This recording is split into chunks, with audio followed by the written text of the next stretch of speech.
Pointy hats, broomsticks, and bubbling cauldrons, witches have haunted our imaginations for centuries, but pop culture witches, they're not just scary old ladies in the woods.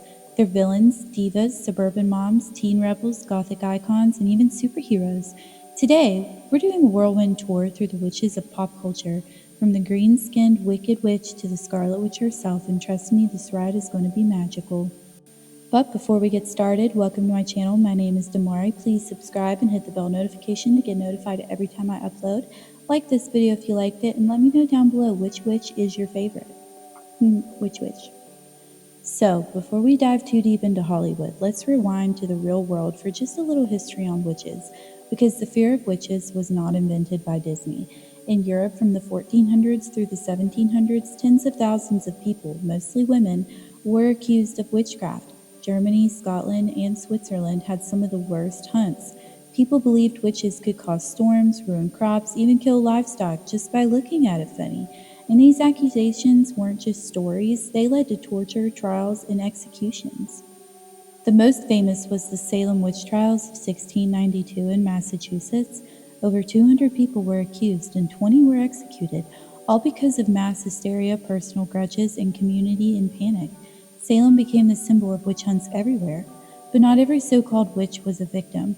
Some women actually leaned into the reputation. In Russia, folklore gave us Baba Yaga, part villain, part wise woman, living in a house on chicken legs. In Italy, there was La Befana, the good witch of Christmas, who still shows up today leaving gifts for children. So before Hollywood gave us green skin and broomsticks, witches were already woven into folklore, both as terrifying and protective figures, punished in real life but powerful in legend, and that tension is exactly what pop culture picked up on and ran with. Let's start with the classic blueprint, the Wicked Witch of the West and the Wizard of Oz. My little pretty, I can cause accidents too. Aren't you forgetting the ruby slippers? The slippers. Yes, the slippers.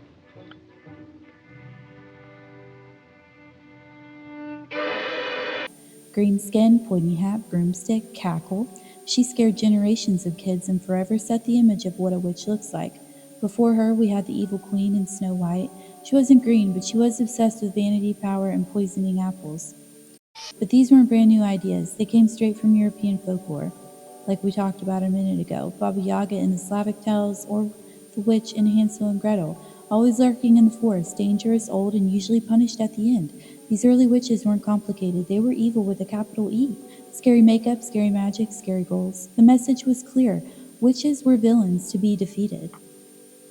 By the 1960s, though, witches got a makeover. Enter Samantha Stevens in Bewitched. She's not plotting world domination. She's a suburban housewife just trying not to accidentally set her husband into a frog while cooking dinner. Her nose twitch became iconic. Maybe I will. Oh, when the tennis matches start in East Hampton this Saturday, I thought we could get the same group we had last year. Suddenly, witches weren't dangerous outsiders. They were living in your neighborhood, just like you, only with a little sparkle of chaos. The shift kept going. In the 90s, they gave us Sabrina the Teenage Witch. She was juggling algebra tests and crushes while also summoning spells in her attic. And who could forget Salem, the snarky talking cat? Witches were suddenly funny, relatable, and even a little cute. No. But it's my belly button. It's our belly button. You can have it back when you turn 18. Don't tell me she still wants to hang keys off her navel. Okay, very funny. Now remove the bone. Remove the bone! I'm not going to school like this! And for kids, Disney gave us Halloween Town. Debbie Reynolds was a warm grandmotherly witch guiding her grandkids into a magical world. Witches went from villains to family-friendly icons, as approachable as your kooky aunt who also happens to ride a broom. Why are you so obsessed with Halloween? I mean, it's just like Mom says. It gives little kids dumb ideas about there being magic. Like that helps them prepare for life. Personally, give me a good nature documentary any day. Halloween is cool, nature boy. I mean, it's exciting, strange, and ancient. Plus, Mom and Dad met on Halloween. But in the late 90s, they asked, what if witches were cool? Practical Magic gave us Sandra Bullock and Nicole Kidman as glamorous gothic witches dealing with love, curses, and sisterhood. It was spooky, romantic, and dripping with style that's still emulated today. I've seen videos all over YouTube and TikTok of people making over their kitchens and other various rooms in the Practical Magic aesthetic. Julian. It's Julian. No, what's wrong? Boy. So, Louis would write stories about the rustlers. Bad guys. The belladonna is in my bag. Steal the cattle. Then in Charmed, they took it a little further. The Hollywell sisters fought demons while rocking leather pants and perfect hair. They lived in San Francisco, had day jobs, but also happened to save the world between coffee runs. And for a generation, they defined the witchy cool. Prue, please come out. Not until you reverse the spell. Come on, it's been over an hour already. Do you think she's touching herself? The book doesn't say anything about a reversal. Maybe you're supposed to stay a man until you attract the succubus. And we cannot forget about the craft. 4 outcast teenage girls who used magic to fight bullies and boredom. It was dark, edgy, and perfectly 90s. The message, witches could be rebels. Witches were outsiders who turned their differences into power. This was the era when witches stopped being scary and started being aspirational. You didn't just fear them, you kind of wanted to be them.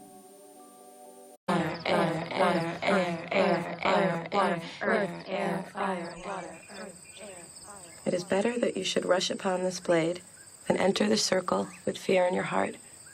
How do you enter? With perfect love and perfect trust. By the 2000s and 2010s, witches got complicated. Harry Potter gave us every type of witch under the sun. Hermione Granger was the brainy, heroic witch who proves that knowledge is power. Bellatrix Lestrange was pure chaos, terrifying, unforgettable, and horribly mean. While Professor McGonagall was stern, wise, and deeply compassionate. One franchise, endless versions of what a witch could be. You foul, loathsome, evil little cockroach! Hermione, no! He's not worth it.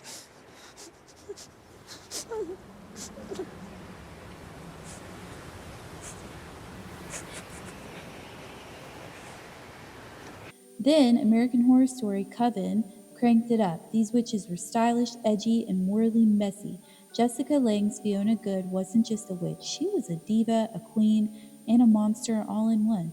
Meanwhile, Lily Rabb's Misty Day was earthy, Stevie Nicks' loving swamp witch who just wanted to dance to Fleetwood Mac. They were powerful, but flawed, selfish, and sometimes cruel. And this complexity is what modern audiences love. Witches who were both heroes and villains. Not black and white, but many shades of gray. And her magical mud. Should we be looking into it? Selling it, perhaps? Oh, my God. You missed the point, darling. The swamp mud is a metaphor, her metaphor. She's a sophisticated witch with extraordinary gifts. Witches have always been a great metaphor for teenage angst. The Craft proved that in the 90s, but the 2000s doubled down. The Vampire Diaries gave us Bonnie Bennett, one of the most powerful and beloved witches in TV history. She's the best friend who constantly sacrifices herself to save others, but she's also fierce, strong, and the heart of the show. Fans still argue that she deserved way more, and I kind of agree. You ready?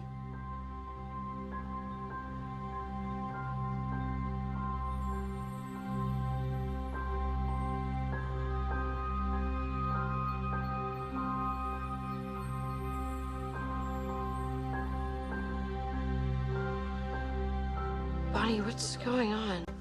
The spin-off, The Originals, made witches central to New Orleans' supernatural politics, showing how magic could be both a weapon and a community.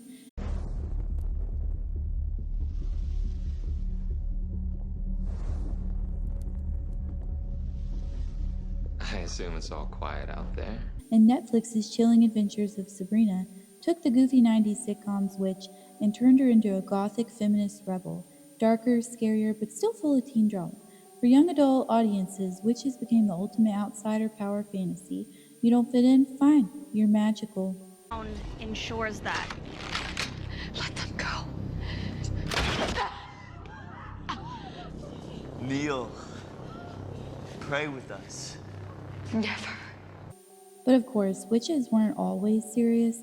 Hocus Pocus gave us the Sanderson sisters, campy, hilarious, over-the-top villains who became cult favorites, so much so that they returned in 2022, still singing, still scheming, and still kind of delightful. Ugly? Oh, honey, I know. She really hurt my feelings. She's jealous. She don't even know me. I know. Even anime gave us lighter witches. Kiki's Delivery Service is about a young witch figuring out her independence, running a broomstick delivery service, and just trying to find her place in the world. Wholesome, sweet, and empowering in a very different way. Comedy witches remind us that magic can be fun, campy, and charming, not just terrifying. We always said we'd leave on the perfect night, didn't we? Our plan was that we would stick around for another month and play it safe. I like that plan. And if we put it off for a month and I find some wonderful boyfriend, then what'll we do? Come on, Gigi. I'm gonna put my paws together and pray you're not serious. Today, witches are everywhere, and they're stronger than ever. Wanda Maximoff in The Scarlet Witch in Marvel is one of the most powerful characters in the entire MCU. Her grief, her love, her chaos, it all explodes into a reality-shattering magic. She's tragic, terrifying, and also deeply human. Which means more guns, which means more headaches for somebody, probably us. You guys know I can move things with my mind, right? And then there's The Discovery of Witches, my personal favorite book series, a fantasy romance that brought witches back into the grown-up love story space.